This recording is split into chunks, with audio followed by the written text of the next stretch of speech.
نحمده ونصلي على رسوله الكريم اما بعد فاعوذ بالله من الشيطان الرجيم بسم الله الرحمن الرحيم رب اشرح لي صدري ويسر لي امري واحلل عقدة من لساني يفقهوا قولي۔ انسانی غموں میں سے ایک بڑا غم قرض کا غم ہوتا ہے۔ قرض ایک مصیبت ہے جس سے چھٹکارا پانا انسانی صحت کے لیے بہت ضروری ہے، اس کے دین اور ایمان کی حفاظت کے لیے بڑا ضروری ہے، اس کی آخرت کی نجات کے لیے بڑا ضروری ہے۔ اس لیے انسان کو حد الوسع کوشش کرنی چاہیے کہ وہ کوشش کے علاوہ یعنی قرض کی ادائیگی کی کوشش کے ساتھ ساتھ اللہ تعالیٰ سے دعا بھی کرتا رہے۔ عمومی طور پر اگر دیکھا جائے تو مال اللہ کی نعمت ہے۔ مال کو اللہ تعالیٰ نے زندگی کے قیام کا ذریعہ بنایا ہے۔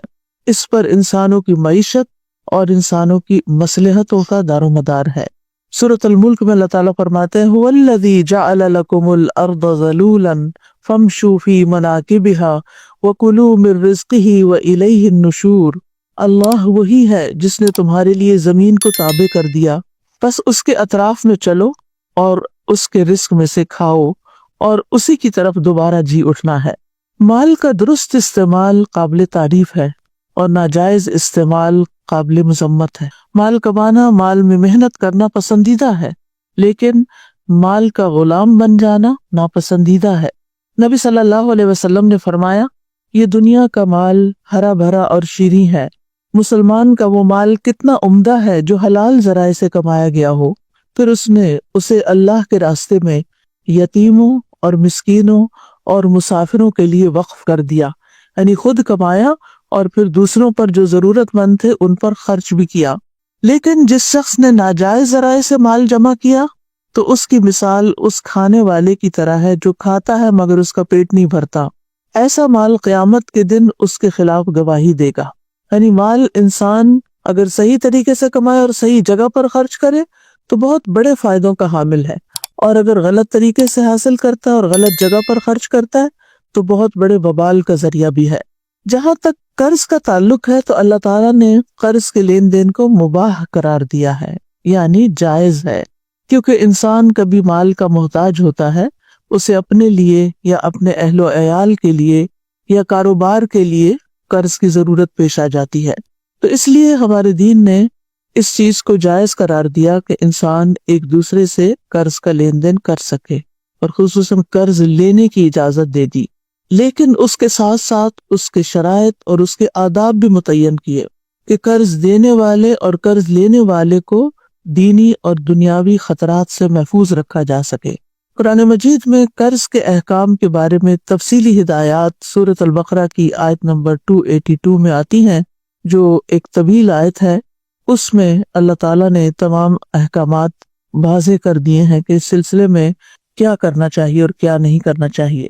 یا ایھا الذین آمنوا اذا تداینتم بدین الی اجل مسمی فاکتبوہ، اے لوگو جو ایمان لائے ہو، جب تم ایک مقرر وقت تک کے لیے آپس میں قرض کا لین دین کرو تو اسے لکھ لیا کرو۔ تو یہ پہلی ہدایت ہے، اور اس کے بعد اور بھی دیگر ہدایات ہیں جو قرض کے لین دین کرنے والے قرآن مجید کی اس آیت سے پڑھ کر سمجھ سکتے ہیں۔ جہاں تک قرض دینے کی بات ہے، یعنی قرض دینا، ایک ہے قرض لینا اور ایک ہے قرض دینا، تو اللہ سبحانہ وتعالیٰ ہر رات تہائی رات کو قرض دینے کے لیے پکارتا ہے۔ ابو ہریرہ کہتے ہیں کہ رسول اللہ صلی اللہ علیہ وسلم نے فرمایا کہ اللہ آدھی رات یا رات کے آخری تہائی حصے میں آسمان دنیا پر نزول فرماتا ہے اور فرماتا ہے، کون ہے جو مجھ سے دعا کرے تو میں اس کی دعا قبول کروں، یا وہ مجھ سے سوال کرے تو میں اس کو عطا کروں۔ پھر فرماتا ہے، کون ایسے رب کو قرض دے گا جو نہ تو فقیر ہے اور نہ کسی کا حق مارنے والا ہے۔ گویا اللہ سبحانہ تعالیٰ کے راستے میں خرچ کرنے کو اللہ تعالیٰ اپنے ذمہ بطور قرض لیتے ہیں، یعنی کون ہے جو اللہ کے راستے میں دے گا۔ تو یاد رکھیے، بندوں کو قرض دینا صدقے کی قسم ہے۔ رسول اللہ صلی اللہ علیہ وسلم نے فرمایا، کل قرض صدقہ، ہر قرض صدقہ ہے۔ ابن مسعود سے روایت ہے کہ نبی صلی اللہ علیہ وسلم نے فرمایا، جو مسلمان بھی دوسرے مسلمان کو دوبارہ قرض دے تو اسے ایک مرتبہ اتنا مال صدقہ کرنے کا ثواب ملے گا، یعنی ڈھیر مال صدقہ کرنے کا ثواب ملے، یعنی جس نے 2 بار قرض دیا، ایک بار آیا بندہ اس کو دے دیا، پھر دوسری بار آ گیا پھر دیا، تو اس کو اتنا مال یعنی ایک مرتبہ جو دیا گویا اس نے وہ صدقے میں دے دیا۔ پھر ایک اور روایت کے مطابق گردن آزاد کرنے یعنی غلام کو آزاد کرنے کے برابر ثواب ہے۔ رسول اللہ صلی اللہ علیہ وسلم نے فرمایا جس نے دودھ کا عطیہ دیا یعنی کسی کو دودھ گفٹ کیا یا چاندی قرض دی یا کسی کو راستہ بتایا، اسے غلام آزاد کرنے کے برابر ثواب ملے گا۔ کسی کو دودھ پلانا یا قرض دینا یا پھر راستہ بتانا یہ بھی بہت بڑا کام ہے، کیونکہ عام طور پر جب انسان اپنے کاموں میں مصروف ہوتا ہے اور اس سے کوئی پوچھ لے کہ یہ کام کیسے کیا جاتا ہے، یہ اس جگہ کیسے پہنچ سکتے ہیں، پہلے تو انسان کو گھر سے باہر کے سفر پہ راستہ نہیں ملتا تھا، اور اب تو ہمیں اپنے گیجٹس کے اندر بہت سے راستے تلاش کرنے پڑتے ہیں۔ تو جب آپ اپنے بچوں سے کہتے ہیں یا کسی سے کہتے ہیں کہ مجھے ذرا گائیڈ کر دیں تو تھوڑے سے اریٹیٹ بھی ہو جاتے ہیں۔ تو مراد یہ ہے کہ کسی بھی انسان کی مدد کرنا اس طور پر کہ وہ اپنی منزل تک پہنچ جائے، یہ بھی صدقہ ہے اور غلام آزاد کرنے کے برابر ثواب ملتا ہے۔ قرض کا اجر جنت کے دروازے پر لکھا ہوا ہے۔ ابو امامہ سے روایت ہے کہ رسول اللہ صلی اللہ علیہ وسلم نے فرمایا ایک آدمی جنت میں داخل ہوا، وہ کیا دیکھتا ہے کہ اس کے دروازے پر لکھا ہوا ہے کہ صدقہ کا ثواب 10 گنا اور قرض کا ثواب 18 گنا ہے، اور یہ ڈیپینڈ کرتا ہے کہ کس نیت کے اور کتنی اخلاص کے ساتھ دیا، پھر اس کے مطابق زیادہ کم بھی ہو جاتا ہے۔ اس کی بنیادی وجہ کیا ہے؟ کیونکہ صدقہ تو انسان اپنے دل کی خوشی کے ساتھ دیتا ہے، یعنی صدقہ کرنے کے لیے آپ کو کوئی مجبور نہیں کرتا، اور جتنا آپ کے پاس ہوتا ہے خاموشی کے ساتھ آپ صدقہ کر دیتے ہیں اور آپ کو ایک عجب طرح کی خوشی ہوتی۔ لیکن جب کوئی قرض مانگنے آتا ہے، کوئی قرض کا سوال کر بیٹھتا ہے، تو انسان کا دل کچھ نہ کچھ ضرور تنگ پڑتا ہے کہ اب میں اپنی ضروریات میں سے نکال کر اپنا مال اس کو دے دوں، مجھے کیا ملے گا؟ اسی لیے آپ دیکھیے کہ سود کی لعنت ایجاد ہوئی کہ میں نے اگر اپنا مال کسی کو دیا ہے تو مجھے دنیا میں ہی انسٹنٹ اس کا فائدہ ملنا چاہیے، یہیں پر مجھے اس کے اوپر کچھ نہ کچھ پرسنٹیج واپس ملنی چاہیے، اور اس چیز کو ریجیکٹ کیا گیا، اس کو ناپسندیدہ قرار دیا گیا، اس کو حرام قرار دیا گیا۔ تو بہرحال آج ہم انشاءاللہ پڑھیں گے وہ دعا جو قرآن مجید میں بھی آتی ہے اور اس کا کچھ حصہ سنت سے بھی ہے، جس کے پڑھنے سے قرض ادا ہو جاتا ہے۔ ارشاد باری تعالیٰ ہے، آیت کے آخر میں آتا ہے رحمان الدنیا والآخرہ ورحیمہما تعطیہما من تشاء وتمنع منہما من تشاء ارحمنی رحمتا تغنینی بہا عن رحمت من سواک۔ یہ دعا کا حصہ ہے جو آیت کے آگے لگایا گیا ہے۔ اس سلسلے میں جو روایت آتی ہے وہ یہ حضرت انس سے روایت ہے کہ رسول اللہ صلی اللہ علیہ وسلم نے حضرت معاذ سے فرمایا کیا میں تمہیں ایسی دعا سکھا دوں کہ جس کے ساتھ تم دعا کرو اگر تم پر احد پہاڑ کے برابر بھی قرضہ ہو تو اللہ اسے تم سے ادا کر دے گا۔ اے معاذ یہ دعا پڑھو، اور اس کے بعد یہ پوری دعا اللہم مالک الملک سے لے کر ان رحمت من سواک تک نبی صلی اللہ علیہ وسلم نے ان کو سکھائی۔ جہاں تک اس آیت کا تعلق ہے تو اللہ سبحانہ وتعالیٰ اس آیت میں اپنی بے پناہ قوت اور قدرت کا اظہار کرتے ہیں۔ یہ اللہ تعالیٰ کا ایک تعارف بھی ہے کہ ہر قسم کی بادشاہت اللہ کے لیے ہے۔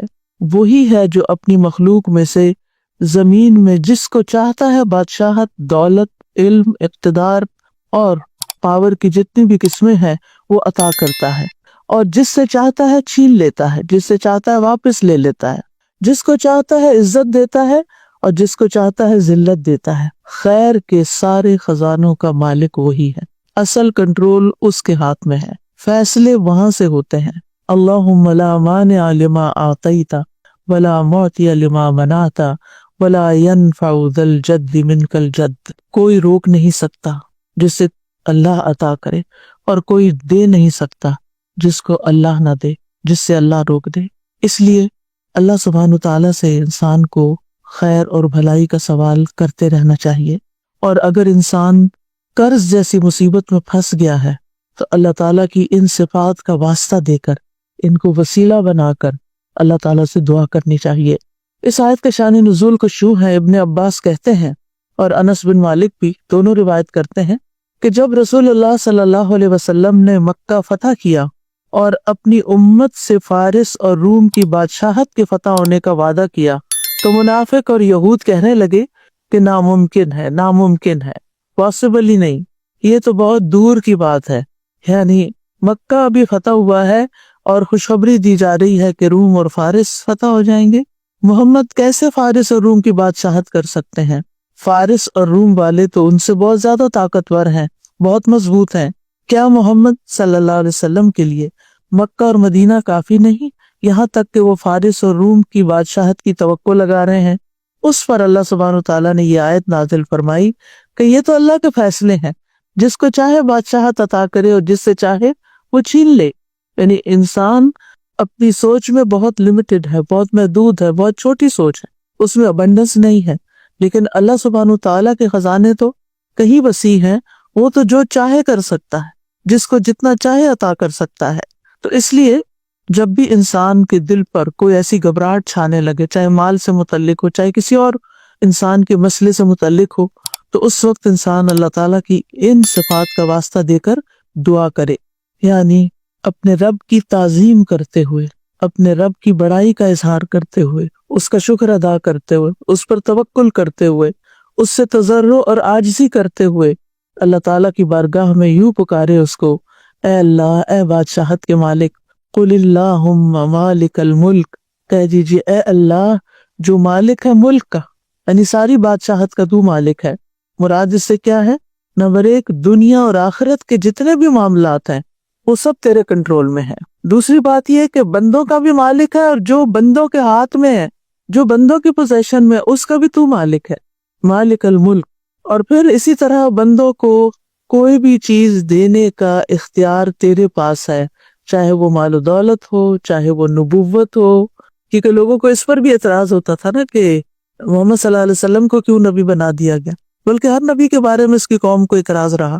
تو یہ بھی اللہ تعالیٰ کی اپنی تقسیم ہے، اللہ کی دین ہے، جس کو چاہے نبوت عطا کرے، جس کو چاہے مال دے، جس کو چاہے علم دے، جس کو چاہے بادشاہت دے، جس کو چاہے کوئی اقتدار دے، اور اسی طرح ان کو ریورس بھی کرنے پر پوری طرح قادر ہے۔ کوئی بھی اس پر اعتراض نہیں کر سکتا، کیونکہ حقیقی مالک اللہ ہے۔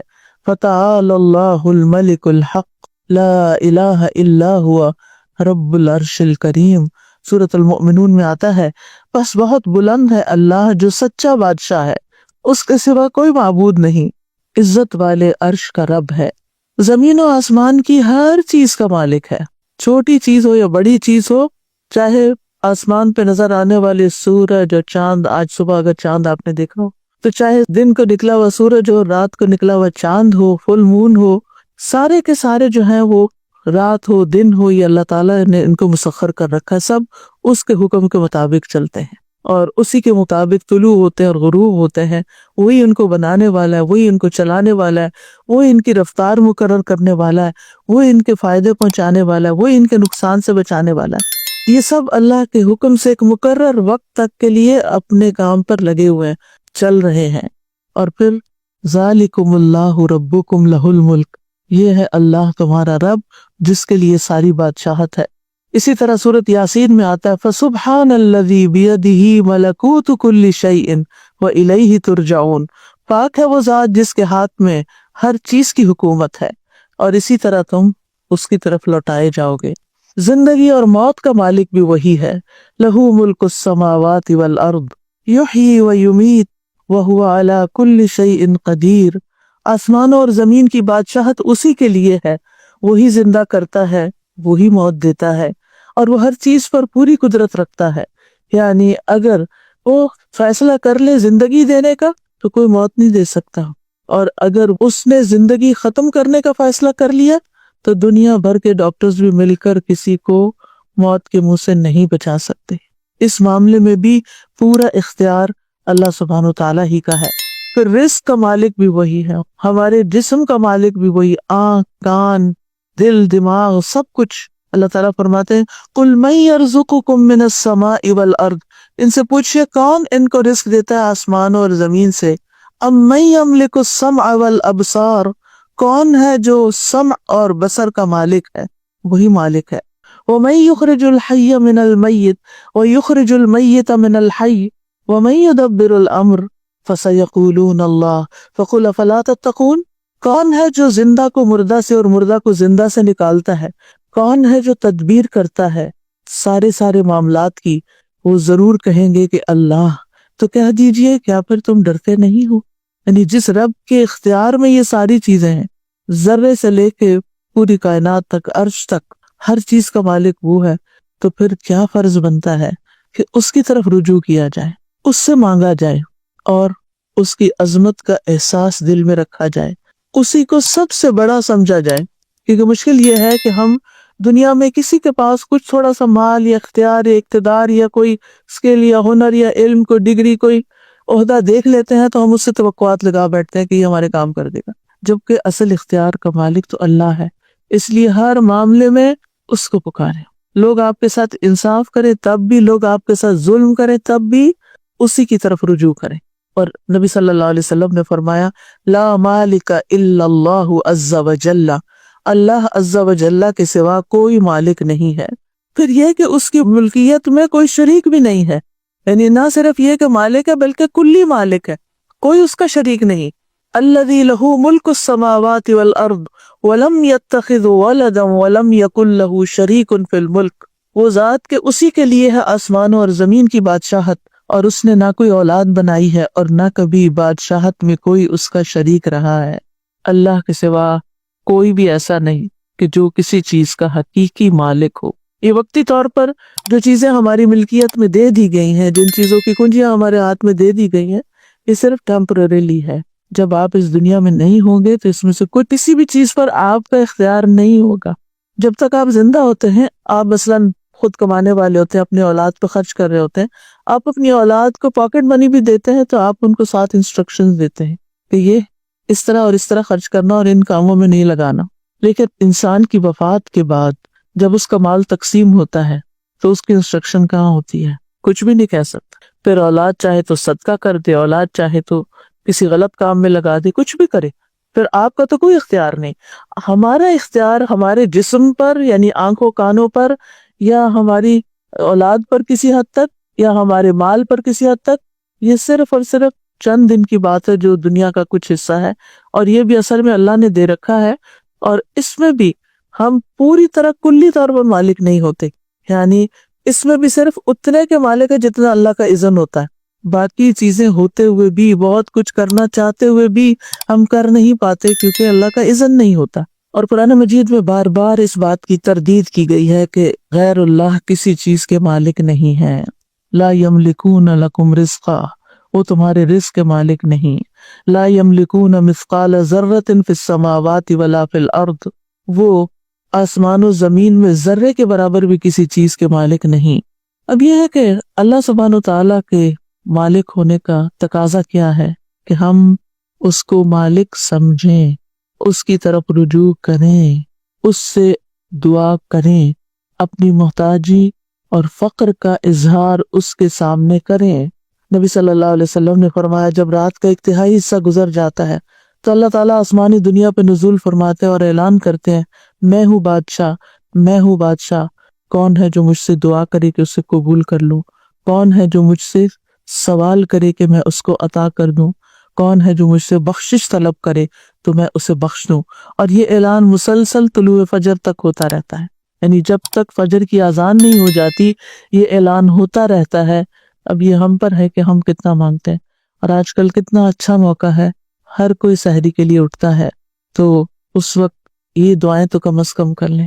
کوئی حاجت ہے تو مانگ لیں، کون ہے جو مجھ سے سوال کرے تو میں اسے عطا کر دوں، کیا چاہیے مانگو عطا کروں، کون ہے جو مجھ سے بخشش مانگے تو میں اسے بخش دوں، کیونکہ رات کا آخری حصہ وہ بالاسحار هم یستغفرون گناہوں کی بخشش مانگنے کے لیے ہوتا ہے۔ یعنی یہ دو خاص چیزیں، اور پھر عمومی دعا، کون ہے جو مجھ سے دعا کرے تو میں اسے قبول کر لوں، یعنی کوئی بھی دعا جو آپ کریں۔ پھر فرمایا تؤتی الملک من تشاء وتنزع الملک ممن تشاء، تو جس سے چاہتا ہے بادشاہ دیتا ہے اور جس سے چاہتا ہے چھین لیتا ہے۔ اس میں بادشاہت کی تمام اقسام موجود ہیں، یعنی عقل کی بادشاہت، صحت کی بادشاہت، اخلاق حسنہ کی بادشاہت، حکم کو جاری کرنے اور قدرت کی بادشاہت، محنت کی بادشاہت، سرمایوں کی ملکیت کی بادشاہت، ہر طرح کی بادشاہت، ہر طرح کا ملک، یعنی ہر طرح کی کنٹرول جس کو کہتے ہیں نا، یہ سب شامل ہے۔ اللہ سبحانہ تعالیٰ ہمیں عطا کرتا ہے، تو تل ملک دیتا ہے، ہمیں کلی مالک نہیں بناتا، دیا ہے اس نے، رکھو، امانت ہے۔ اسی لیے آپ دیکھیں کہ جو مومن بندے ہوتے ہیں، جب ان کے ہاتھ سے کوئی چیز چلی جاتی ہے، کوئی مال چلا جاتا ہے یا اولاد میں سے کوئی چلا جاتا ہے، تو وہ کیا کہتے ہیں کہ یا اللہ یہ تیری امانت تھی، تو نے واپس لے لی، ہم تیرے فیصلے پر راضی ہیں۔ اور اس طرح اللہ تعالیٰ ان کے دل کو قرار دے دیتا ہے کہ میرے بندے نے خوشی خوشی امانت واپس کر دی۔ یہ ہماری جان بھی کیا ہے، یہ ہمارا بدن کیا ہے، ہمارے پاس امانت ہے، اور ایک دن ہمیں یہ واپس لوٹا دینی ہے جو اس کا اصل مالک ہے۔ یعنی ہم بے اختیار ہیں، ہم صاحب اختیار نہیں ہیں، اصل مالک اللہ رب العزت ہے، مطلق اختیار اسی کے پاس ہے۔ تو چونکہ اللہ مالک بناتا ہے، بندے کے پاس جو کچھ ہوتا ہے اللہ نے دیا ہوتا ہے، اس لیے بندے کو چاہیے کہ اس پر اللہ ہی کی مرضی کے مطابق تصرف کرے۔ وہ کس طرح چاہتا ہے کہ ہم اپنی آنکھیں استعمال کریں، وہ کیا چاہتا ہے کہ ہم اپنی زبان کیسے استعمال کریں، وہ کیا چاہتا ہے کہ ہم اپنے کان کہاں استعمال کریں، وہ کیا چاہتا ہے کہ ہم اپنے پاؤں کہاں استعمال کریں، وہ کیا چاہتا ہے کہ ہم اپنا مال کہاں استعمال کریں۔ جتنی بھی چیزیں اللہ نے ہمارے اختیار میں دی ہیں، ان سب کے بارے میں ہمیں ضرور دیکھنا چاہیے کہ کیا وہ اللہ کی مرضی کے مطابق استعمال ہو رہی ہیں یا اللہ کی ناراضگی کے ساتھ استعمال ہو رہی ہیں، کیونکہ اللہ سبحانہ تعالیٰ جب چاہے ان کو واپس بھی لے سکتا ہے۔ اگر ہم نے اللہ کو ناراض کیا تو وہ کچھ بھی واپس لے سکتا ہے، کیونکہ اصل اختیار تو اس کا، اصل مالک تو وہی ہے۔ تو تنزع الملک، تو ملک کو کھینچ لیتا ہے۔ تو نزع کا ایک معنی لے لینا اور ایک معنی روک دینا، یعنی جس کو تو چاہتا ہے دیتا، جس سے چاہتا ہے روک لیتا، نہیں دیتا، اور جس کو چاہتا ہے دے کے پھر وہ واپس لے لیتا ہے، کھینچ لیتا ہے، یعنی دینے کے بعد پھر چھین لیتا ہے، کیونکہ سارے کا سارا فضل اللہ کے ہاتھ میں ہے۔ قل ان الفضل بید اللہ یؤتیہ من یشاء واللہ واسع علیم۔ ان سے کہیے کہ فضل تو اللہ کے اختیار میں ہے، وہ جسے چاہے دے دے، کیونکہ وہ بہت وسعت والا اور سب کچھ جاننے والا ہے۔ آسمان اور زمین کی کنجیاں اللہ کے لیے ہیں۔ لہ مقالید السماوات والارض یبسط الرزق لمن یشاء ویقدر انہ بکل شیء علیم۔ اسی کے لیے ہے کنجیاں آسمانوں اور زمین کی، جس کے لیے چاہتا ہے کشادہ کر دیتا ہے اور جس کے لیے چاہتا ہے تنگ کر دیتا ہے، ہر چیز کو خوب جاننے والا ہے۔ واللہ یقبض ویبسط والیہ ترجعون۔ اور جس کو جتنا چاہتا ہے دیتا ہے۔ قارون کو بڑے بڑے خزانوں کا مالک بنا دیتا ہے اور جب چاہتا ہے اس سے واپس بھی لے لیتا ہے۔ تو بات یہ ہے کہ ہمارے پاس جو بھی کوئی نعمت ہے، وما بکم من نعمت فمن اللہ، اس لیے ہمیں کسی معاملے میں غرور اور تکبر کا شکار نہیں ہونا چاہیے کہ یہ میں ہوں، یہ میرا ہے، یہ میرے پاس ہے۔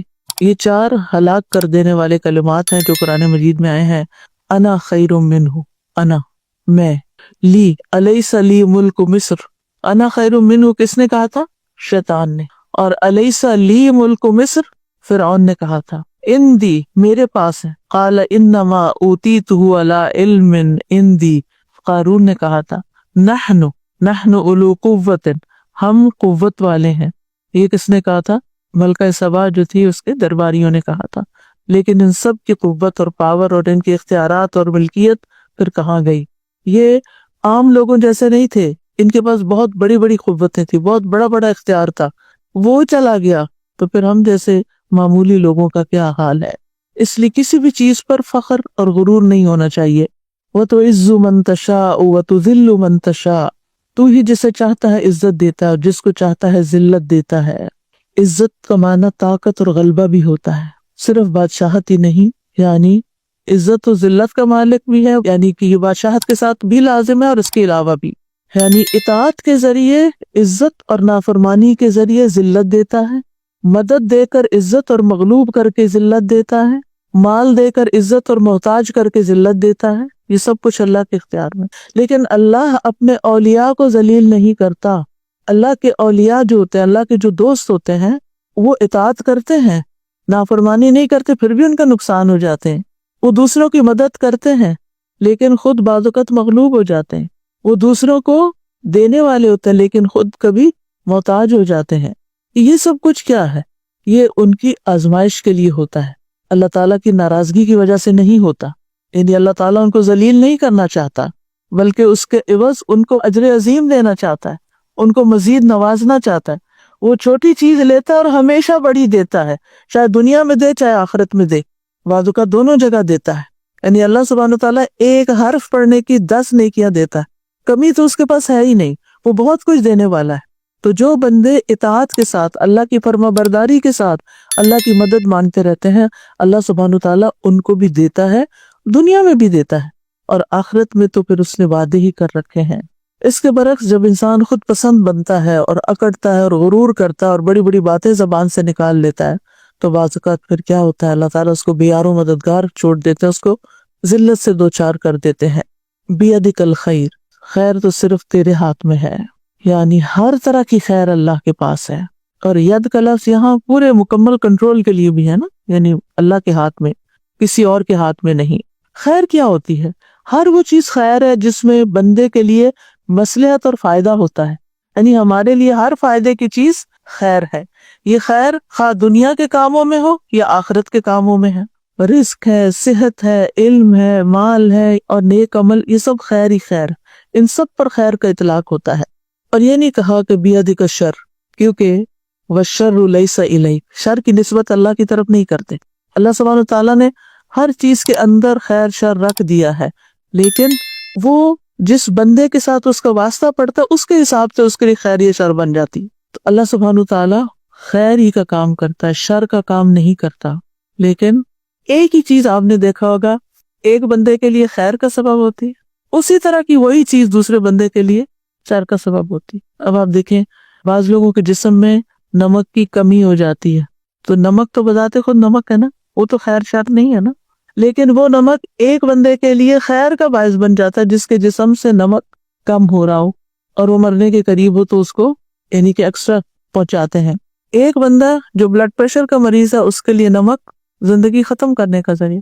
اب نمک تو نمک ہے، تو اللہ کی ایک نعمت ہے، ایک کو فائدہ دے رہا ہے، ایک کو نقصان دے رہا ہے، تو نمک میں شر نہیں ہے، تو اس کے استعمال کرنے والے کی نسبت سے اس کے لیے فائدہ یا نقصان ہے۔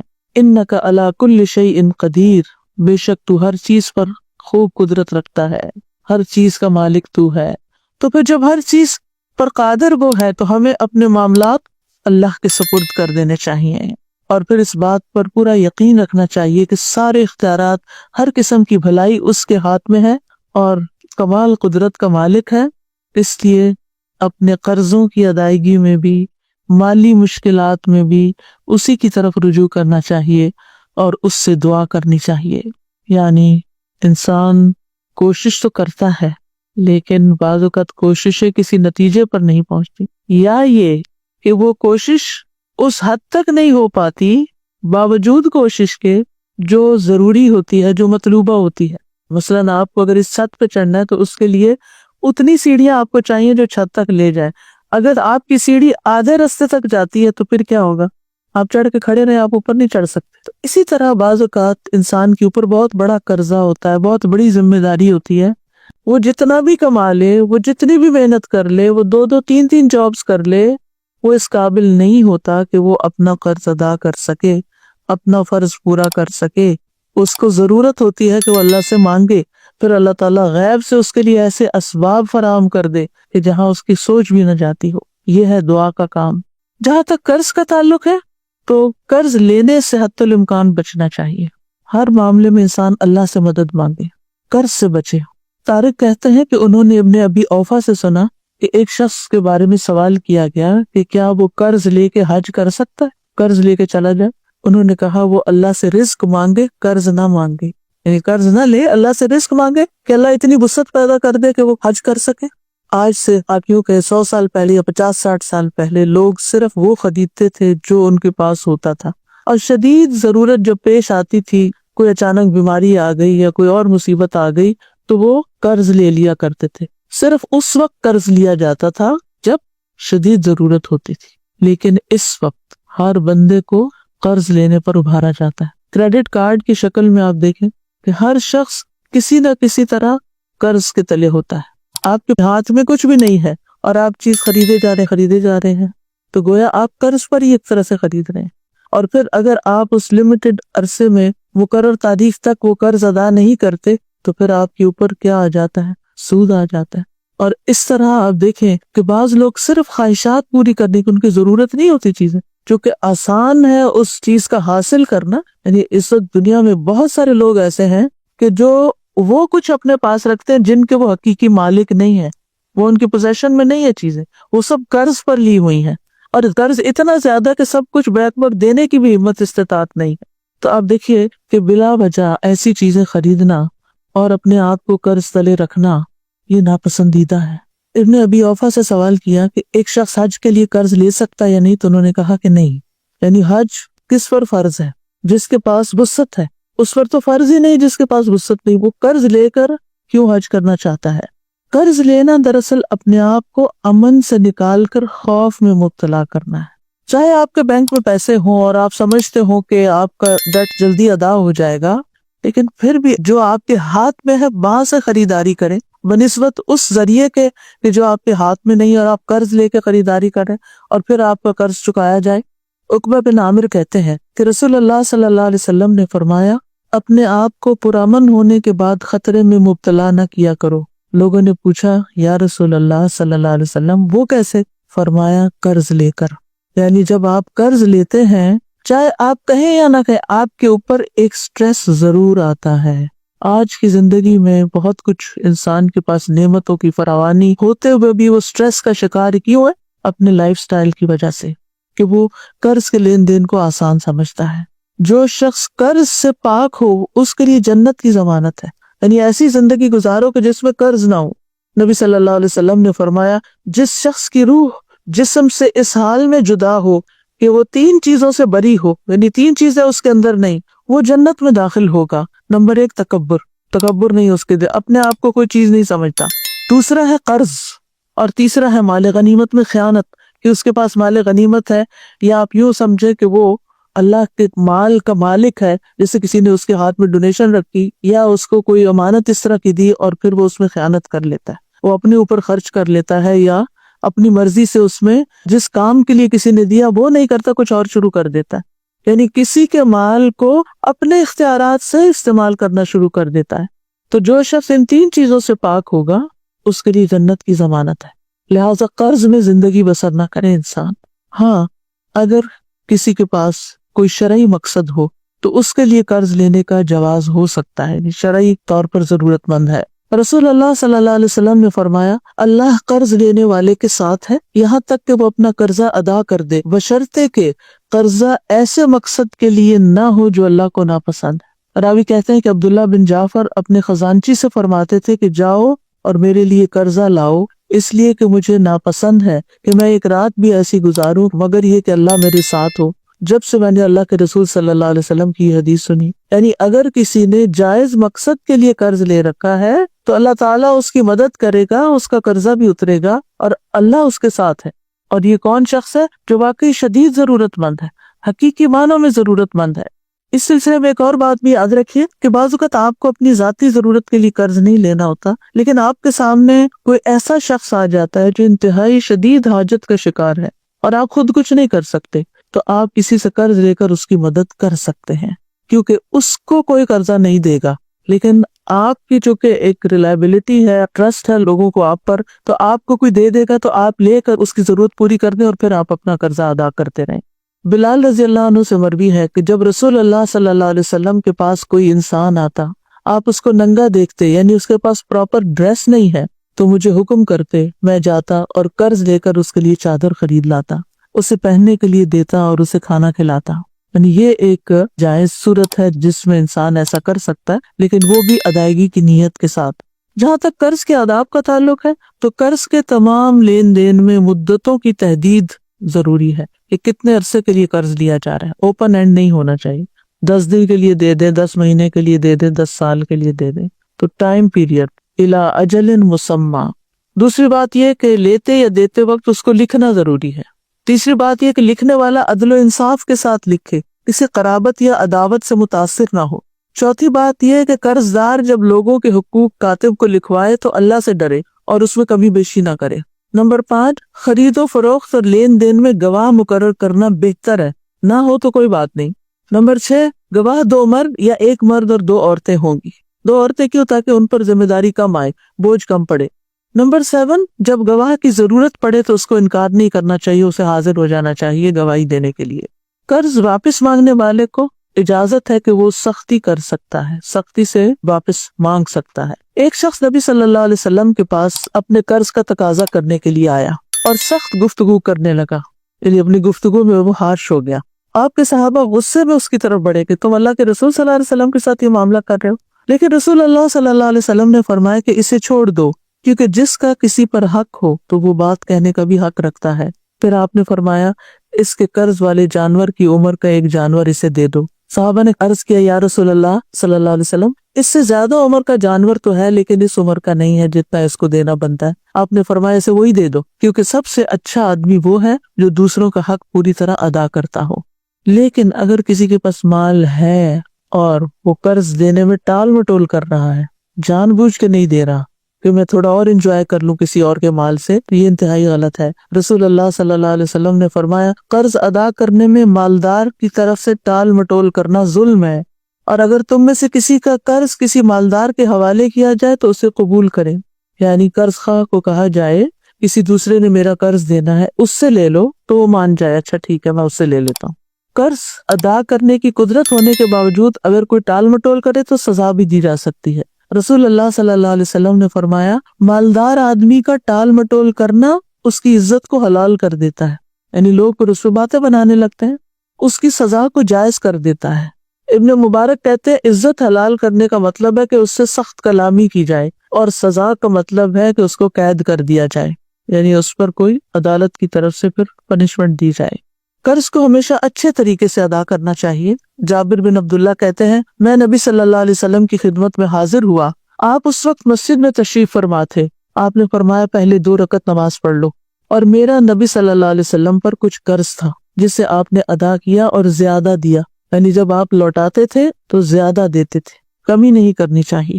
جس کا قرض دینا ہو اس کو ہدیہ نہیں دینا چاہیے، یعنی آپ اس کو گفٹ نہیں دے سکتے۔ مثلاً آپ نے کسی سے قرضہ لیا، قرضہ لوٹانے کی بجائے آپ اس کو گفٹ دے رہے ہیں، یہ درست نہیں، یہ سود ہوگا۔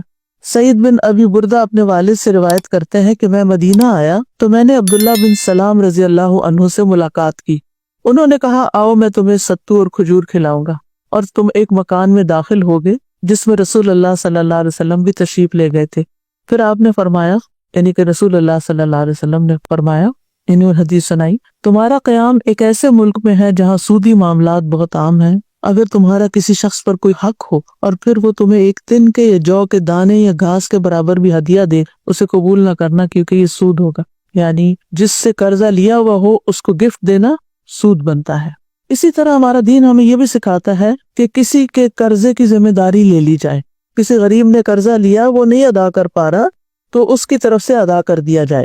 مقدام کندی سے مروی ہے، وہ کہتے ہیں کہ رسول اللہ صلی اللہ علیہ وسلم نے فرمایا ہر مومن کے لیے اس کی اپنی ذات سے بھی زیادہ میں قریب ہوں، جو شخص قرض یا چھوٹی اولاد چھوڑ کر مر جائے وہ میرے ذمہ ہے، یعنی رسول اللہ صلی اللہ علیہ وسلم اس کی اولاد کی کفالت بھی کریں گے اور اس کا قرضہ بھی ادا کریں گے، اور جو شخص مال چھوڑ کر جائے وہ اس کے وارثوں کا ہے۔ اسی طرح زکوٰۃ کے مال سے قرض کی ادائیگی کی جا سکتی ہے۔ قرآن مجید میں آتا ہے انما الصدقات للفقراء والمساکین والعاملین علیہا والمؤلفۃ قلوبہم وفی الرقاب والغارمین وفی سبیل اللہ وابن السبیل فریضۃ من اللہ واللہ علیم حکیم۔ صدقات تو صرف فقیروں اور مسکینوں کے لیے ہیں، اور ان پر مقرر عاملوں کے لیے، ورکرز کے لیے، اور ان کے لیے جن کے دلوں میں الفت ڈالنی مقصود ہے، ایسے نان مسلم جن پہ آپ خرچ کریں تو وہ مسلمان ہو جائیں، اور گردنیں چھڑانے میں یعنی غلاموں کو آزاد کرنے میں، اور قرض داروں کے قرض اتارنے میں، اور اللہ کے راستے میں فی سبیل اللہ نیکی کے کام جائیں، اور مسافر میں یعنی جس کے پاس اب سفر کی حالت میں کچھ نہ رہے، لٹ جائے۔ یہ اللہ کی طرف سے ایک فریضہ ہے، اور اللہ سب کچھ جاننے والا کمال حکمت والا ہے۔ اصل میں مسافر کو زکوٰۃ کیوں دی جائے گی، قرض کیوں نہیں دیا جائے گا؟ کیونکہ وہ تو چلا جائے گا، وہ واپس کیسے کرے گا آ کے؟ تو اگر آپ کے پاس صدقات نہیں ہے تو آپ قرض ہی دے دیں تاکہ وہ اپنی ضرورت پورے کرے اور اپنے ملک چلا جائے۔ ابو سعید کہتے ہیں کہ رسول اللہ صلی اللہ علیہ وسلم نے فرمایا کسی مالدار کے لیے صدقہ حلال نہیں، یعنی زکوٰۃ لینا حلال نہیں، سوائے 5 مواقع کے، نمبر 1 زکوٰۃ وصول کرنے والے کے لیے، کہ اگر وہ ایسی جگہ جاب کرتا ہے جیسے زکوٰۃ فاؤنڈیشن ہے یا کوئی اور، کہ جہاں زکوٰۃ کا لین دین ہوتا ہے، اکٹھی بھی کی جاتی ہے، ڈسٹریبیوٹ بھی کی جاتی ہے، اور وہ وہاں کام کرتا ہے، تو اس کی جو تنخواہ ہوگی وہ زکوٰۃ ہی کے مال میں سے ہوگی، وہ جائز ہے۔ نمبر 2 اپنے مال سے خریدنے والے کے لیے، یعنی زکوٰۃ کا مال کہیں بک رہا ہے تو آپ اس کو خرید لیتے ہیں اور اس کے بدلے میں پیسے دے دیتے ہیں۔ نمبر 3 مقروض کے لیے، یعنی جس پہ قرضہ ہے وہ زکوٰۃ لے کے قرضہ ادا کر سکتا ہے، بشرطے کہ جینوئن ریزن کے لیے شدید ضرورت میں قرضہ لیا ہو۔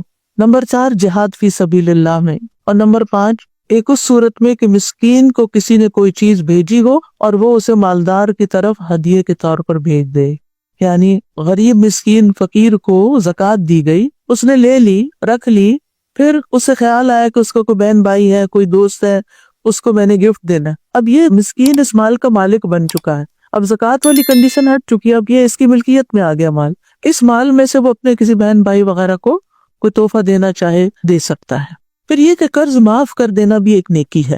حضرت عائشہ کہتی ہے کہ رسول اللہ صلی اللہ علیہ وسلم نے دروازے پر 2 جھگڑا کرنے والوں کی آواز سنی جو بلند ہو گئی تھی۔ ایک آدمی دوسرے سے قرض میں کچھ کمی کرنے اور تقاضے میں کچھ نرمی برتنے کے لیے کہہ رہا تھا، اور دوسرا کہتا تھا کہ اللہ کی قسم میں یہ نہیں کروں گا۔ آخر رسول اللہ صلی اللہ علیہ وسلم ان کے پاس گئے اور فرمایا، کہاں ہے وہ شخص جو اللہ کی قسم کھا کے کہہ رہا تھا میں نیکی نہیں کروں گا، میں معاف نہیں کروں گا؟ اس نے عرض کیا، اللہ کے رسول میں ہوں، میرا ساتھی جو چاہے میں اسے معاف کر دیتا ہوں۔ یہ رسول اللہ صلی اللہ علیہ وسلم کی محبت تھی اور ان کے کہنے کے انداز کی خوبصورتی تھی، اور ان کا لحاظ تھا لوگوں کو کہ جیسے وہ کہتے تھے لوگ ویسے کر لیا کرتے تھے۔ کسی کا قرض ادا کرنے سے قیامت کے دن کی سختیوں سے بھی نجات ملتی ہے۔ ابو قتادہ نے اپنے ایک قرض دار سے قرض کا مطالبہ کیا تو وہ ان سے چپ گیا، پھر وہ اس سے ملے تو اس نے کہا میں تنگ دست ہوں۔ ابو قتادہ نے کہا اللہ کی قسم، اس نے کہا اللہ کی قسم۔ ابو قتادہ نے کہا میں نے رسول اللہ صلی اللہ علیہ وسلم سے سنا، آپ فرماتے تھے جس کو یہ پسند ہو کہ اللہ اسے قیامت کے دن کی سختیوں سے نجات دے، اسے چاہیے کہ وہ مفلس کو مہلت دے یا اسے معاف کر دے، یعنی اس کا قرضہ معاف کر دے اگر واقعی وہ غریب ہے۔ لیکن بعض اوقات لوگوں کے پاس ہوتا بھی ہے اور ٹال مٹول کرتے ہیں، یہ ظلم ہے۔ ان کو نہ بھی آپ معاف کریں تو کوئی بات نہیں، لیکن جو حقیقی ضرورت مند ہے، مثلا کسی کی سیلری ہے وہ بہت محدود ہے اور اس نے کسی مشکل وقت قرضہ لے لیا، اب سیلری سے تو مہینہ بھی نہیں گزرتا، وہ قرضے کے لیے کہاں سے رقم نکالے؟ تو ایسی صورتحال کو پھر دیکھ کے معاملہ کرنا چاہیے۔ ایک شخص لوگوں کو قرض دیا کرتا تھا اور اپنے خادموں کو اس نے یہ کہہ رکھا تھا کہ جب تم کسی مفلس کو دیکھو جو میرا قرض دار ہو تو اس کو معاف کر دیا کرو، ممکن ہے اللہ ہمیں بھی معاف فرما دے۔ آپ نے فرمایا موت کے بعد جب وہ اللہ سے ملا تو اللہ نے اس کو بخش دیا، کیونکہ وہ لوگوں کے قرضے معاف کر دیا کرتا ہے، یعنی جو نہیں دے سکتا نہ دے، جانے دو اس کو۔ خود سامنے بھی نہیں ہوتا تھا کہ کوئی شکریہ ادا کرے یا کوئی تعریف کرے۔ قرضہ معاف کرنے والے سے موت کے وقت فرشتے بھی درگزر کرتے ہیں۔ نبی صلی اللہ علیہ وسلم نے فرمایا تم سے پہلے گزشتہ امتوں کے کسی شخص کی روح کے پاس موت کے فرشتے آئے اور پوچھا تو نے کچھ اچھے کام بھی کیے ہیں؟ روح نے جواب دیا میں اپنے ملازمین سے کہا کرتا تھا کہ وہ لوگوں کو جو مقروض ہیں مہلت دے دیں یا محتاجوں کو معاف کر دیا کریں۔ آپ نے فرمایا پھر فرشتوں نے بھی اس سے درگزر کیا، میں نے اس کی جان آسانی سے لی۔ قرضہ معاف کرنے پر اللہ کے عرش کے سائے میں جگہ ملے گی۔ رسول اللہ صلی اللہ علیہ وسلم نے فرمایا جس نے تنگ دست کو مہلت دی یا اس کا قرضہ معاف کر دیا تو اللہ قیامت کے دن اسے اپنے عرش کے سائے میں رکھے گا، جس دن اللہ کے سائے کے سوا کوئی سایہ نہ ہوگا۔ اب یہ کہ قرض ادا بھی کرنا چاہیے، اس کی بھی بڑی اہمیت ہے۔ جو قرض کی ادائیگی کی نیت رکھتا ہے اللہ تعالیٰ کی مدد ہوتی ہے اس کے ساتھ۔ رسول اللہ صلی اللہ علیہ وسلم نے فرمایا جس پر قرضہ ہو اور وہ اس کی ادائیگی کا ارادہ اور نیت رکھتا ہو کہ میں نے دینا ہے تو اللہ کی طرف سے اس کی مدد ہوگی اور اللہ اس کے رزق کے لیے ایسے اسباب پیدا فرما دے گا کہ جس سے اس کا قرضہ ادا ہو جائے گا۔ انسان کو قرض ادا کرنے کی سب سے زیادہ فکر کرنی چاہیے۔ ابو ہریرہ کہتے ہیں کہ نبی صلی اللہ علیہ وسلم نے فرمایا میرے لیے یہ بات باعث مسرت نہیں کہ میرے لیے احد پہاڑ کے برابر سونا ہو اور تیسری رات مجھ پر آ جائے اور ان میں سے 1 دینار بھی میرے پاس باقی ہو سوائے اس دینار کے کہ اس کو میں اپنے قرض کی ادائیگی کے لیے بچا کے رکھوں۔ اگر کوئی شخص پوری کوشش کرتا ہے اور پھر بھی ادا نہیں کر سکتا تو اس کے لیے نبی صلی اللہ علیہ وسلم نے فرمایا میری امت میں سے جو شخص قرض کا بوجھ اٹھائے اور اسے ادا کرنے کی کوشش کرتے ہوئے فوت ہو جائے لیکن وہ ادا نہ کر سکے تو میں اس کا ولی ہوں۔ یعنی دنیا میں جب آپ تھے تو آپ اس کی طرف سے ادا کر دیتے تھے اور ہو سکتا ہے قیامت کے دن اس شخص کو آپ کی سفارش مل جائے۔ میت جو مال چھوڑ کر جائے اس میں سے سب سے پہلے قرض کی ادائیگی ہونی چاہیے۔ نبی صلی اللہ علیہ وسلم نے قرض وصیت سے پہلے ادا کرنے کا حکم دیا۔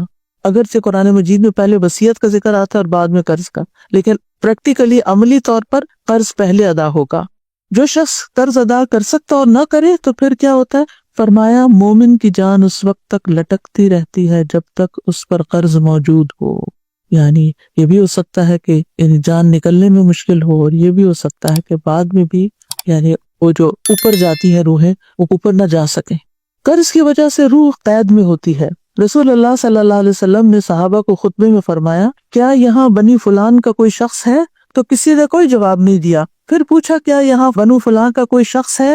پھر کسی نے جواب نہیں دیا۔ آپ نے پھر پوچھا تو ایک شخص نے کھڑا ہو کر کہا، میں ہوں یا رسول اللہ۔ آپ نے فرمایا، پہلے 2 بار پوچھنے پر تم نے مجھے جواب کیوں نہیں دیا؟ کس چیز نے روکا تمہیں؟ میں تو تمہاری بھلائی کی خاطر تمہیں پکار رہا تھا۔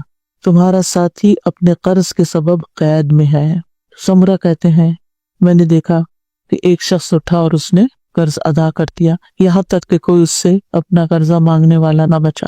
یعنی یہ جو بندہ آیا تھا اس کا قرض آپ ادا کرنا چاہتے تھے، تو زندہ ہے تب بھی، یعنی وہ ایک طرح سے جکڑا ہوا اور مر گیا ہے تب بھی۔ شہید سے بھی قرض معاف نہیں، یعنی شہید کی روح بھی معلق ہوتی ہے جب تک قرض نہ ادا کرتے۔ رسول اللہ صلی اللہ علیہ وسلم نے فرمایا، شہید سے سوائے قرض کے سب گناہ بخش دیے جاتے ہیں۔ نبی صلی اللہ علیہ وسلم نے ایسے لوگوں کا جنازہ نہیں پڑھایا جن کے ذمہ قرض ہوتا۔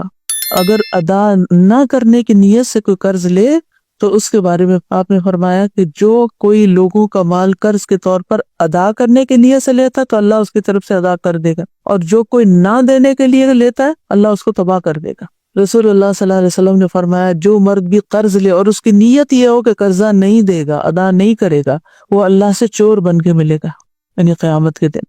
اور جو شخص قرض ادا نہ کرے اور اس کے بغیر ہی فوت ہو جائے، اس کے بارے میں رسول اللہ صلی اللہ علیہ وسلم ایک جگہ بیٹھے ہوئے تھے جہاں جنازے رکھے جاتے تھے۔ آپ نے اپنا سر آسمان کی طرف اٹھایا، پھر اپنی نگاہ کو نیچے کیا، پھر اپنا ہاتھ پیشانی پر رکھ کے فرمایا، سبحان اللہ سبحان اللہ، کیا سختی اتری ہے۔ فرماتے ہیں کہ ہم نے پہچان لیا اور ہم خاموش ہو گئے۔ جب دوسرا دن ہوا تو میں نے پوچھا کہ کیا سختی ہے جو نازل ہوئی ہے؟ آپ نے فرمایا، قرض کے بارے میں۔ اس ذات کی قسم جس کے قبضے میں میری جان ہے، اگر کوئی شخص اللہ کے راستے میں شہید کر دیا گیا ہو، پھر وہ زندہ ہو جائے، پھر اسے مار ڈالا جائے، پھر زندہ ہو جائے، پھر قتل کیا جائے، اور اس پر قرض ہو، تو وہ جنت میں داخل نہ ہوگا حتیٰ کہ اس کا قرض ادا کر دیا جائے۔ یعنی قرض ایسی چیز ہے جسے لازماً ادا کرنا ہی چاہیے یا پھر معاف کروا لینا چاہیے۔ قرض ادا نہ کرنے والے کا قیامت کے دن نیکیوں سے قرض ادا ہوگا، یعنی چھوڑا نہیں جائے گا وہاں بھی۔ رسول اللہ صلی اللہ علیہ وسلم نے فرمایا، جو آدمی مقروض ہو کر مرا تو یاد رکھے کہ وہاں درہم و دینار نہیں ہوں گے، وہاں تو نیکیوں اور برائیوں کا تبادلہ ہوگا۔ یعنی اگر نیکیاں کم پڑ گئی تو جس سے قرضہ لیا تھا اس کی برائیاں لینی پڑے گی سزا بھگتنے کے لیے۔ قرض کی ادائیگی میں اللہ سے مدد مانگنی چاہیے، ویسے تو ہر معاملے میں، لیکن خاص طور پر ایسے پریشان کن حالات میں اللہ تعالیٰ سے دعا کرنی چاہیے۔ اور اس میں ہم دیکھتے ہیں کہ عبداللہ بن زبیر کہتے ہیں کہ جنگ جمل کے موقع پر جب زبیر کھڑے ہوئے تو مجھے بلایا، میں ان کے پہلو میں جا کے کھڑا ہوا۔ انہوں نے کہا، میرے بیٹے، آج کی لڑائی میں ظالم مارا جائے گا یا مظلوم؟ میں سمجھتا ہوں کہ آج میں مظلوم قتل کر دیا جاؤں گا، اور مجھے سب سے بڑی فکر اپنے قرضوں کی ہے۔ کیا تمہیں بھی کچھ اندازہ ہے کہ قرض ادا کرنے کے بعد ہمارا کچھ مال بچ سکے گا؟ پھر انہوں نے کہا، میرے بیٹے، ہمارا مال فروخت کر کے اس سے قرض ادا کر دینا، اور فرمایا، بیٹا، اگر قرض ادا کرنے سے عاجز ہو جاؤ تو میرے مولا سے اس میں مدد چاہنا۔ عبداللہ کہتے ہیں کہ قسم اللہ کی میں ان کی بات سمجھ نہ سکا۔ میں نے پوچھا، اے میرے بابا، من مولا کا، آپ کا مولا کون ہے؟ انہوں نے کہا، اللہ۔ عبداللہ کہتے ہیں، اللہ کی قسم، ان کے قرض ادا کرنے میں جب بھی مجھے مشکل پیش آئی میں نے اسی طرح دعا کی، یا مولا زبیر اقض عنہ دینہ، اے زبیر کے مولا، ان کی طرف سے ان کا قرض ادا کر دے، تو ادائیگی کی کوئی نہ کوئی صورت پیدا ہو جاتی۔ پھر یہ ہے کہ اللہ پر بھروسہ کرنا چاہیے۔ ابن قیم کہتے ہیں، جو اپنے مسائل اور مشکلات اور اہم کاموں میں اللہ پر بھروسہ کرتا ہے، اللہ اس کو ہر چیز سے کافی ہو جاتا ہے جو بھی اس کو فکر میں ڈالتی ہے۔ یعنی جو اپنے معاملات اللہ کے سپرد کر دے گا، حوالے کر دے گا، اللہ سبحانہ وتعالیٰ اس کی پریشانی دور کر دیں گے۔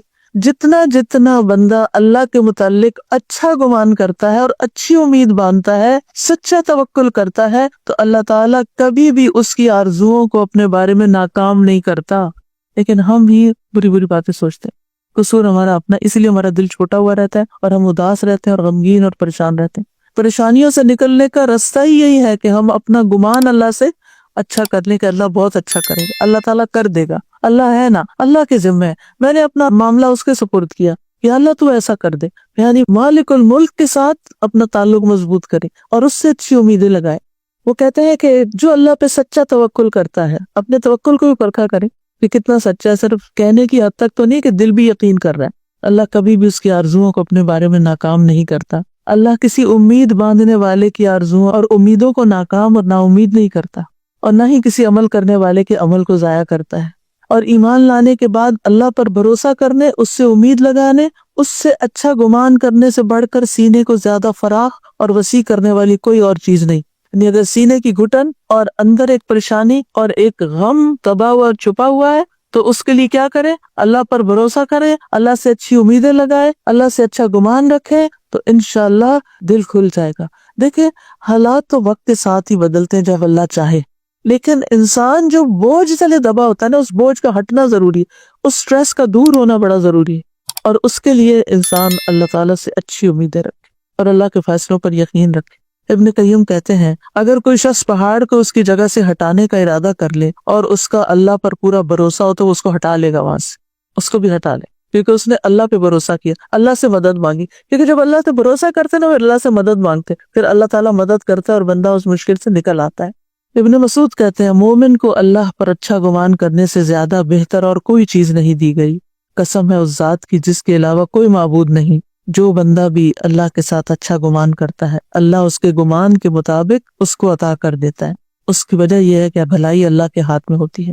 اب قرض کے ادائیگی کے لیے جتنی دعائیں ہیں وہ اس کارڈ کے اندر موجود ہیں. میں ان کا ذکر آپ سے مختصراً کر دیتی ہوں، لیکن اس کو اپنے پاس رکھیے. اور جیسے قرآن مجید ہے اگر بڑی سائز کا تو اس کے اندر بک مارک کے طور پر بھی رکھ سکتے ہیں، اور قرآن مجید پڑھنے کے بعد بھی دعا قبول ہوتی ہے. تو جو کوئی بھی ایسی مالی مشکل کا شکار ہو وہ اللہ تعالیٰ سے یہ دعائیں پڑھ کر ضرور مدد مانگے. ان میں سب سے پہلی دعا تو یہی ہے اللہم مالک الملک والی، جس کا میں نے ابھی آپ کے سامنے ذکر کیا. اور اس کے آخر میں آتا ہے رحمان الدنیا والآخرہ، کہ اللہ تو دنیا اور آخرت کا رحمان ہے، وہ رحیمہما، اور ان پہ رحم کرنے والا ہے. وہ جس کو چاہتا ہے عطا کرتا ہے، جس سے چاہتا ہے روک دیتا ہے. تو اللہ تعالیٰ آپ میرے بارے میں بھی اچھا فیصلہ فرما دیں اور رحمت مانگے اللہ سے. ارحمنی رحمتن تغنینی بہا عن رحمت من سواک، یا اللہ مجھ پہ ایسی رحمت کر دے جو مجھے تیرے علاوہ کی رحمت سے بے نیاز کر دے. یعنی انسان کو یہ ہوتا ہے نا، لوگ بڑے ظالم ہیں، لوگوں کے دل میں ذرا رحم نہیں، لوگ خیال نہیں کرتے. تو ایسی صورت میں انسان کو کیا کرنا چاہیے؟ اللہ سبحانہ تعالیٰ سے ہی رحمت مانگنی چاہیے، اور وہی اس کے لیے کافی ہو جاتی ہے. اور اس دعا کے بارے میں آتا ہے کہ پہاڑ جتنا بھی قرض ہو تو ادا ہو جائے گا. ایک اور بڑی خوبصورت دعا ہے اللہم رب السماوات ورب الارض ورب العرش العظیم ورب کل شیء خالق الحب والنوى ومنزل التوراة والانجیل والفرقان اعوذ بک من شر کل شیء انت آخذ بناصیته اللہم انت الاول فلیس قبلک شیء وانت الآخر فلیس بعدک شیء وانت الظاہر فلیس فوقک شیء وانت الباطن فلیس دونک شیء اقض عنا الدین واغننا من الفقر. اے اللہ آسمانوں کے رب اور زمین کے رب اور عرش عظیم کے رب، اے ہمارے رب اور ہر چیز کے رب، دانے اور گٹلی کو پھاڑ کر اگانے والے، تورات، انجیل اور فرقان یعنی قرآن کو نازل کرنے والے، میں ہر شر سے، ہر شر والی چیز سے تیری پناہ چاہتا ہوں جس کی پیشانی تو ہی پکڑے ہوئے ہے. اے اللہ تو سب سے پہلے ہے، تجھ سے پہلے کچھ نہ تھا، تو سب سے آخر ہے، تیرے بعد کچھ نہ ہوگا، تو ہی ظاہر ہے بس تجھ سے اوپر کوئی بھی نہیں، تو ہی پوشیدہ ہے بس تیرے سوا کوئی نہیں. ہمارا قرض ادا کر دے اور ہماری محتاجی سے ہمیں بے پرواہ کر دے. نبی صلی اللہ علیہ وسلم سونے سے پہلے اس دعا کو پڑھنے کا حکم دیتے تھے کہ اس وقت یہ دعا پڑھنی چاہیے. اس میں ساتوں آسمانوں اور زمینوں کے رب کو پکارا گیا ہے.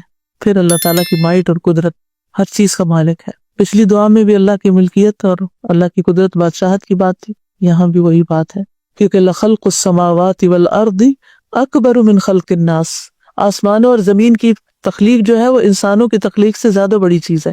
اور عرش کی جسامت تو آپ کو معلوم ہی ہے کہ ساتوں آسمان اور زمین اور جو کچھ ان میں ہے یہ سب اللہ کی کرسی کے آگے ایسے ہیں جیسے ایک صحرا میں پڑا ہوا رنگ ہو، اور عرش کے سامنے کرسی ایسے ہے جیسے صحرا میں پڑا ہوا ایک رنگ. تو آپ سوچئے کہ آپ کتنی بڑی بڑی چیزوں کا واسطہ دے رہے ہیں جو اللہ نے پیدا کی ہیں. اور پھر چھوٹی سے چھوٹی چیز میں بھی اللہ کی قدرت ہے. اگر دعا کو آپ دیکھیں تو ایک طرف آسمان و زمین اور جو ان میں ہے بڑے بڑے مخلوقات، اور پھر عرش کا واسطہ، اور اس کے بعد سب سے چھوٹی چیز فالق الحب والنوا، دانے اور گٹلی کا، گٹلی سے درخت نکلتے ہیں عموماً اور دانوں سے فصلیں اگتی ہیں، اس کا بھی رب تو ہے، ایک ایک ذرے کا رب تو ہے۔ یعنی اللہ کی قدرت نرالی ہے، یعنی کس طرح اللہ سبحانہ و تعالیٰ چیزوں کو بڑھاتا ہے، پھیلاتا ہے، پیدا کرتا ہے۔ اور پھر یہ کہ عظیم کتابوں کی بات کی گئی، تورات، انجیل اور قرآن کی، یہ بڑی بڑی کتابیں ہیں، یہ اللہ کی بڑی چیزوں میں سے ہیں، یعنی بہت بڑا کلام ہے اللہ کا۔ اور قرآن کو فرقان کہا گیا کیونکہ حق و باطل میں فرق کرتا ہے۔ آسمانی کتابیں اللہ کا کلام ہے، اس لیے ان کے ساتھ رب نہیں آیا، باقی جو مخلوقات ہیں ان کے ساتھ رب آیا ہے، اگر دعا کو غور کریں۔ ان ساری چیزوں کو وسیلہ دے کر اللہ سے اپنی حاجت رکھی جائے، ہر قسم کے شر سے پناہ مانگی جائے، اور پھر اللہ سے حفاظت مانگی جائے۔ ہر جاندار کی شر سے حفاظت مانگی گئی ہے، چاہے وہ انسان ہو، چاہے وہ جنات ہو، چاہے کوئی بھی مخلوق ہو، ان سب کے شر سے اللہ مجھے بچا لے۔ اور پھر اللہ تعالیٰ کے اسماء حسنہ کا وسیلہ ہے، کتنی عظیم دعا ہے یہ۔ اسماء حسنہ میں انت الاول فلیس قبلک شیء وانت الاخر فلیس بعدک شیء، انت الظاہر فلیس فوقک شیء وانت الباطن فلیس دونک شیء، یعنی ان چار اسماء کو بیان کیا گیا ہے۔ پہلا زمانے کے لحاظ سے تمام مخلوقات کا احاطہ کرتا ہے، دوسرا جگہ کے اعتبار سے زمانی احاطے پر الاول اور الآخر دلالت کرتے ہیں، اور مکانی احاطے پر الظاہر اور الباطن۔ اور پھر آخر میں دعا کیا مانگی گئی؟ قرضے سے نجات دے دے اور فقر سے پناہ دے دے کہ آئندہ کبھی ضرورت ہی نہ پڑے۔ پھر ایک اور دعا ہے اللہم انی اعوذ بک من المأثم والمغرم، اے اللہ میں گناہ اور قرض سے تیری پناہ مانگتا ہوں۔ یعنی اتنی بری چیز ہے کہ جس کو گناہ کے ساتھ یہاں مینشن کیا گیا ہے۔ گناہ جو ہے یہ انسان کو سزا کی طرف لے جاتی ہے، اسی طرح قرض انسان کو ذلت کی طرف لے جاتا ہے۔ ایک مرتبہ نبی صلی اللہ علیہ وسلم سے پوچھا گیا کہ اے اللہ کے رسول، آپ کثرت سے مغرم اور مأثم سے پناہ مانگتے ہیں، اس کی کیا وجہ ہے؟ آپ نے فرمایا جب انسان پہ قرض چڑھ جاتا ہے یہاں تک کہ اس کو ادا نہیں کر سکتا تو پھر وہ کیا کرتا ہے؟ بات کرتا ہے تو جھوٹ بولتا ہے، وعدہ کرتا ہے تو خلاف کرتا ہے، یعنی اس سے برائیوں کا دروازہ کھل جاتا ہے۔ پھر یہ ہے کہ قرض کی وجہ سے بعض اوقات بندے اور طرح بھی گناہگار ہو جاتے ہیں، تو اس لیے قرض سے پناہ مانگی گئی، اور یہ جو دعا آپ کو سکھائی گئی ہے یہ قرض سے پناہ کی دعا ہے۔ اور پھر نبی صلی اللہ علیہ وسلم کو ضروری ہے کہ قرض ہوتا تھا، وہ اس لیے بھی بار بار یہ دہراتے اور سکھاتے تھے کہ امت کو طریقہ آ جائے۔ ایک اور بڑی خوبصورت دعا ہے اللہم اکفنی بحلالک عن حرامک واغننی بفضلک عمن سواک، اے اللہ مجھے حلال مال دے کر حرام سے باز رکھ، اور مجھے اپنے فضل سے اپنے علاوہ دوسروں سے بے نیاز کر دے۔ اور اس میں چونکہ مال کا لفظ بذات خود آیا نہیں تو اس لیے ہر حرام سے بچا کے مجھے حلال کی طرف لے جا۔ اللہم اکفنا بحلالک، حلال ہمارے لیے کافی ہو جائے، تھوڑا بھی ہے تو بہت کافی ہو جائے، بجائے اس کے کہ ہم حرام کی طرف دیکھیں اور حرام سے اپنی خواہشات پوری کریں۔ حضرت علی کہتے ہیں کہ ایک غلام ان کے پاس حاضر ہوا جو قرض ادا کرنے سے عاجز ہو چکا تھا، اس نے عرض کیا میری مدد فرمائیے۔ علی رضی اللہ عنہ نے فرمایا میں تمہیں ایسے کلمات سکھاتا ہوں جو رسول اللہ صلی اللہ علیہ وسلم نے مجھے سکھائے، اگر تمہارے اوپر سبیر پہاڑ کے برابر بھی قرض ہو تو اللہ تعالیٰ اسے تمہاری طرف سے ادا کر دے گا۔ کہا کرو اللہم اکفنی بحلالک عن حرامک واغننی بفضلک عمن سواک۔ ایک اور دعا ہے اللہم انی اعوذ بک من الہم والحزن والعجز والکسل والبخل والجبن وضلع الدین وغلبۃ الرجال، اے اللہ میں تیری پناہ مانگتا ہوں غم اور رنج، عاجزی سے، سستی اور بخل سے، اور بزدلی سے، اور قرض چڑھ جانے سے، اور لوگوں کے غلبے سے، غلبۃ الرجال۔ اور ایک اور جگہ قہر الرجال آتا ہے۔ اس حدیث کے بارے میں آتا ہے نبی صلی اللہ علیہ وسلم نے ابو طلحہ سے فرمایا کہ اپنے بچوں میں سے کوئی بچہ میرے لیے تلاش کر دو جو میری خدمت کرے جبکہ میں خیبر کے لیے نکلوں۔ ابو طلحہ اپنی سواری پر مجھے اپنے پیچھے بٹھا کے لے گئے۔ میں اس وقت ابھی لڑکا تھا جو بالغ ہونے کے قریب تھا۔ جب بھی رسول اللہ صلی اللہ علیہ وسلم کہیں قیام فرماتے تو میں آپ کی خدمت کرتا، یعنی چھوٹی بڑی چیزیں اٹھا کے لے آنا، رکھنا، چیزیں سیٹ کرنا۔ اکثر میں سنتا کہ آپ یہ دعا کرتے اللہم انی اعوذ بک من الہم والحزن والعجز والکسل والبخل والجبن وضلع الدین وغلبۃ الرجال۔ یہ آپ کی کثرت سے پڑھی جانے والی دعا میں تھا، تو یہ آپ لکھ کے رکھ سکتے ہیں کہیں پر جہاں جو روزمرہ کی آپ کی دعائیں ہیں تاکہ آپ زیادہ سے زیادہ ان کو پڑھ سکیں۔